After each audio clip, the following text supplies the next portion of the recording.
सागर तो आप सभी ने देखा होगा, बाहर से कितना उन्मुक्त और भीतर से कितना शांत। उसकी बलशाली लहरों को देखकर ऐसा लगता है कि मानो वो सब कुछ चूर चूर कर देगी, परंतु उसके गर्भ में ना जाने कितने अनदेखे अनजान जीव पलते हैं। उसके भीतर मोती मुक्ता जन्म लेता है। सागर एक है, परंतु उस सागर को लेकर के हमारी प्रकृति भिन्न भिन्न होती है। कोई उसमें तैरता है तो कोई उसकी लहरों का आस्वादन करता है, कोई उसमें अपने पांव भिगोता है तो कोई उसके भीतर जाकर मोती मुक्ता बाहर ले आता है, तो कोई तट पर बैठकर सागर की लहरों को निहारता है। कोई उसमें जीवन का आरंभ देखता है तो कोई उसमें अपने जीवन का अंत देखता है। सागर एक है, परंतु हमारी प्रकृति के अनुसार सागर की प्रकृति भी बदल जाती है। इसी प्रकार जीवन है सबके लिए समान, परंतु उस जीवन में आपको प्रसन्नता देखनी है, प्रसन्नता पानी है, या आपको पाना है अवसाद, ये आप पर निर्भर करता है।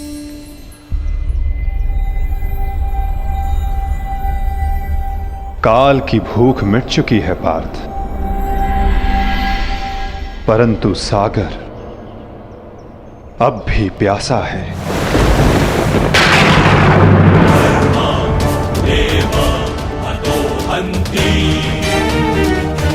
तुम शीघ्रता करो पार्थ, द्वारका की सभी स्त्रियों को और बालकों को अपने साथ हस्तिनापुर लेकर लौट जाओ।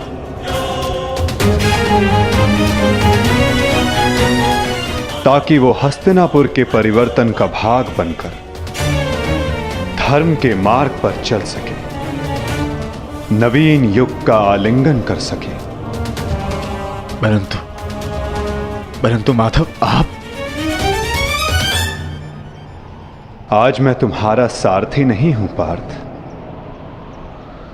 आज मैं तुम्हारे किसी भी प्रश्न का उत्तर नहीं दे सकता। आज मैं तुम्हारा सखा हूं, एक ज्येष्ठ भ्राता के समान हूं पार्थ। और जैसा मैंने कहा है वैसा करो पार्थ।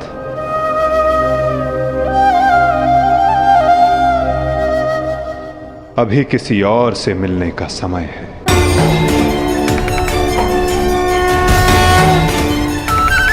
जैसी आपकी आज्ञा।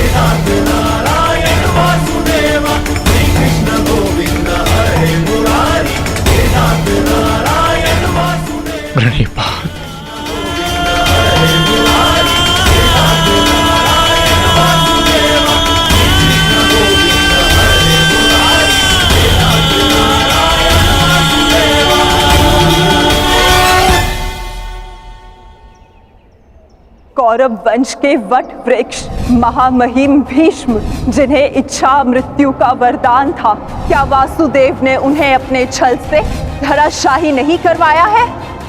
यही तुम्हारा अंतिम अवसर है पार्थ।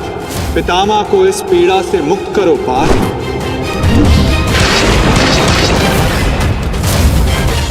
वासुदेव ने द्रोण पुत्र अश्वत्थामा की मृत्यु का छल रचकर आचार्य द्रोण का वध नहीं करवाया है? क्या मेरे पुत्र दुर्योधन की रक्षा कर रहे उसके मित्र कर्ण को छल से नहीं मरवाया है वासुदेव ने? अंगराज को युद्ध का आवाहन दो पार्थ। यदि अंगराज के हाथों में विजय धनुष आ गया तो तुम कुछ नहीं कर पाओगे पार्थ। बाण संधान करो पार्थ। पुत्र दुर्योधन पर युद्ध के नियमों के विरुद्ध जाकर प्रहार किया गया, क्या वो वासुदेव का छल नहीं था?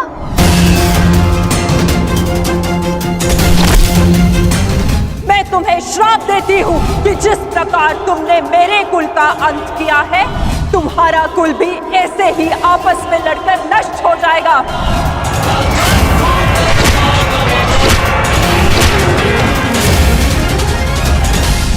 एक बहुत ही बुद्धिमान ज्ञानी पुरुष ने मुझसे कहा था कि मनुष्य अपने प्रत्येक चयन का परिणाम स्वयं भुगतता है।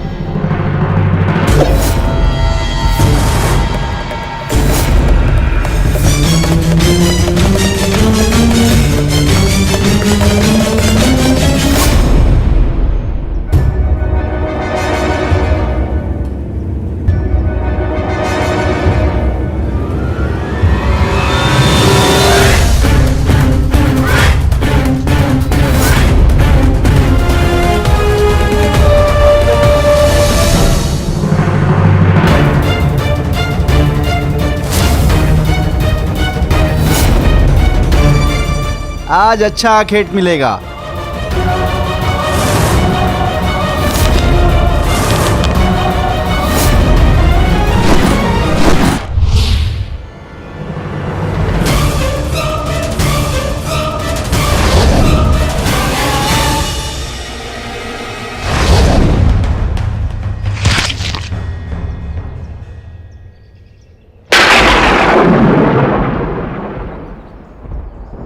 आपका ये बाण मेरा चरण भेद नहीं पाया, परंतु अब से मेरे शरीर का ये भाग सबसे दुर्बल होगा और अब कोई भी बाण मेरे इस स्मरण स्थल को भेद पाएगा और यही मेरे इस देह को त्यागने का कारण बनेगा। आपका स्वागत है कालदेव। माता गांधारी का श्राप अब पूर्ण हुआ।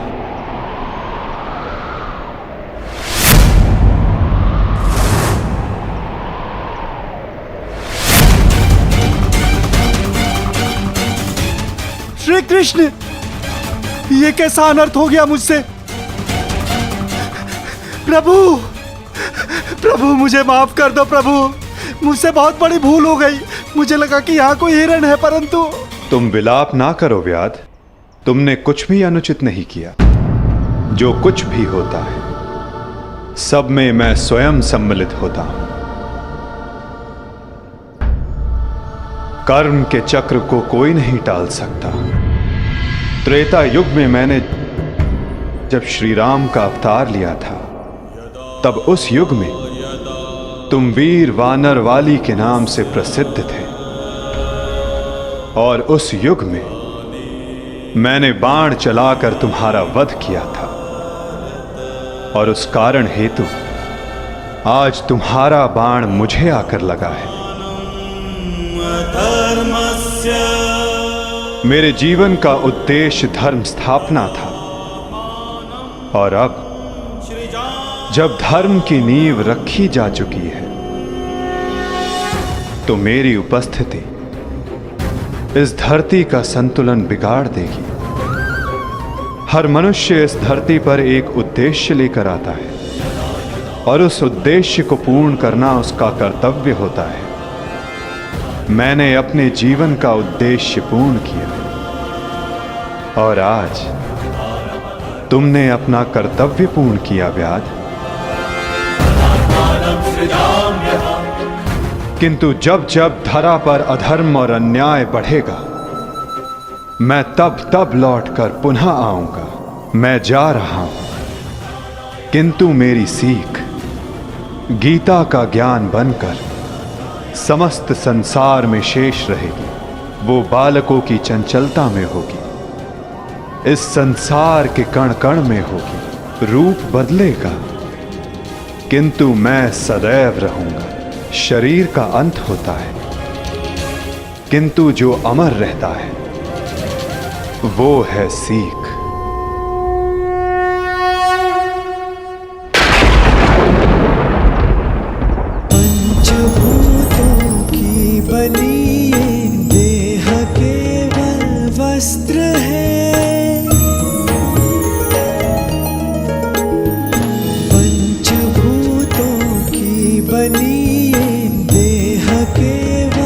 वस्त्र है, आत्मा का जो वास्तविक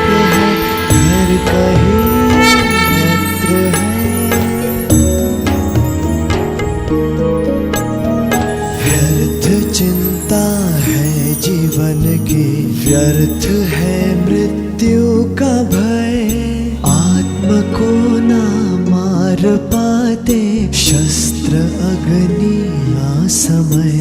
ईश्वर स्वयं है सृष्टि सारी, कहाँ उसको खोजना। जो भी होता शुभ ही होता, सब उसी की योजना।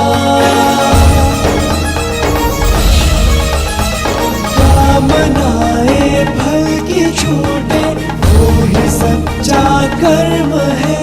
ईश्वर चरण में हो समर्पण, वो ही केवल धर्म है।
काकाश्री, हम पिताश्री वासुदेव को छोड़कर नहीं जा सकते।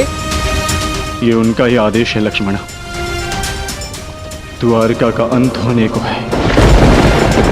उनका आदेश था कि मैं तुम सभी को यहां से हस्तिनापुर ले जाऊं। मैं उनके आदेश का पालन कर रहा हूं और तुम्हारा भी यही कर्तव्य है।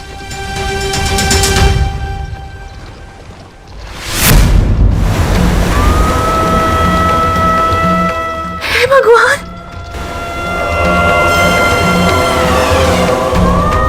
हमारा द्वारका।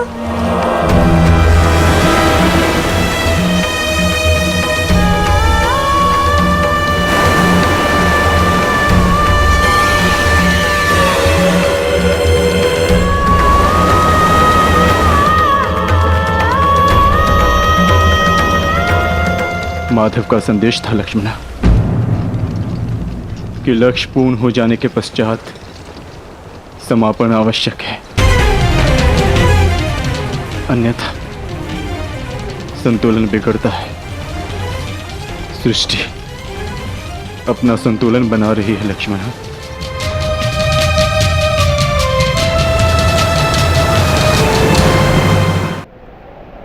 आर्य, आर्य युधिष्ठिर।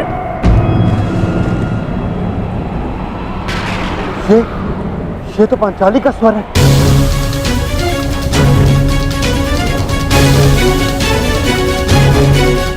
आर्य, आर्य, आर्य,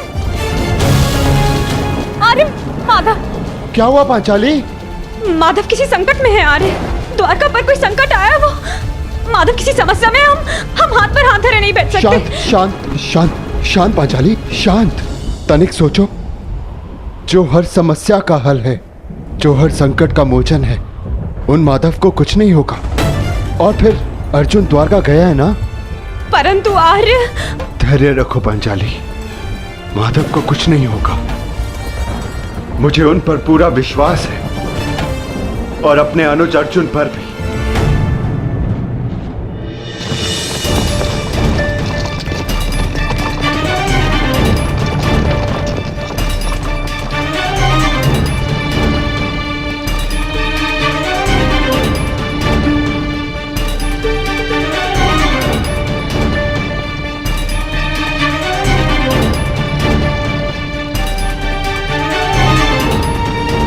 सारथी, रथ रोको।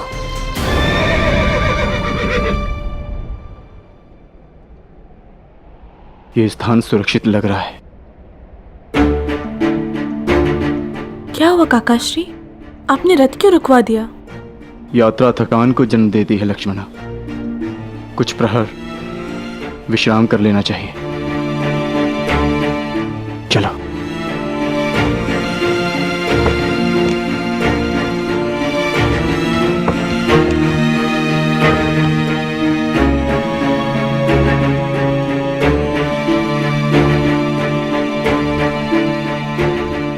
आज मैं तुम्हारा सारथी नहीं हूं पार्थ, आज मैं तुम्हारा सखा हूं। एक ज्येष्ठ भ्राता के समान हूं पार्थ, और जैसा मैंने कहा है वैसा करो पार्थ।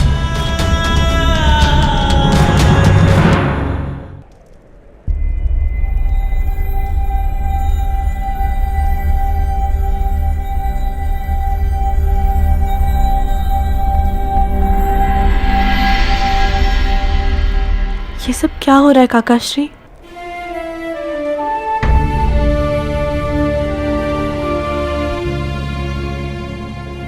हम सभी मनुष्यों का जीवन एक यात्रा के भांति होता है लक्ष्मणा,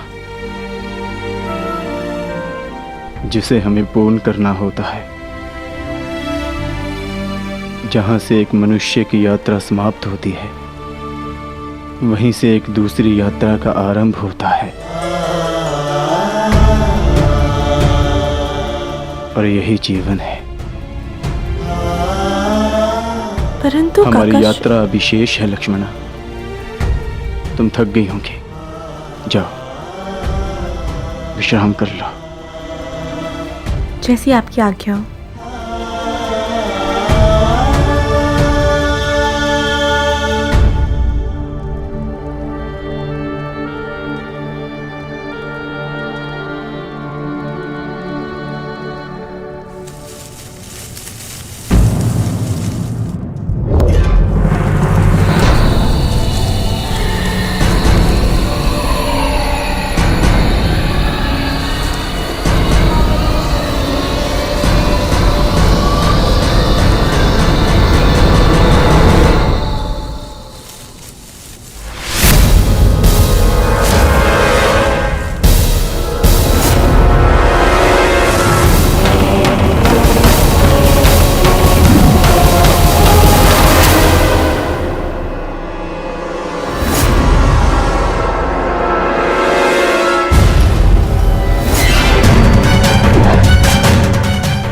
सावधान, पीछे हट जाओ, अन्यथा परिणाम भुगतने के लिए सज्ज हो जाओ। उत्तर दो इसे।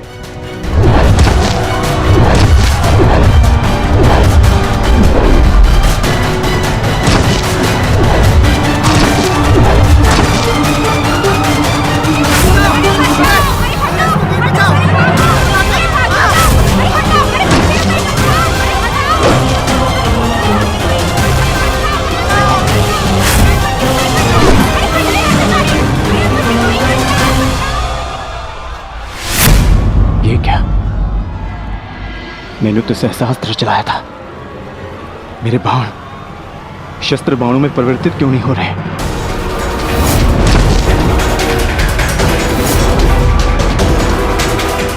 मेरा लक्ष्य कैसे चूक सकता है?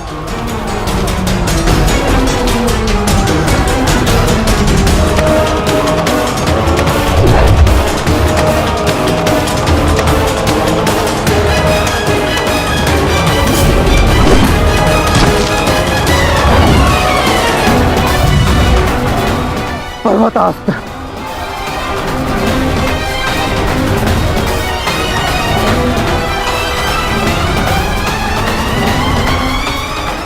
ये सब क्या हो रहा है?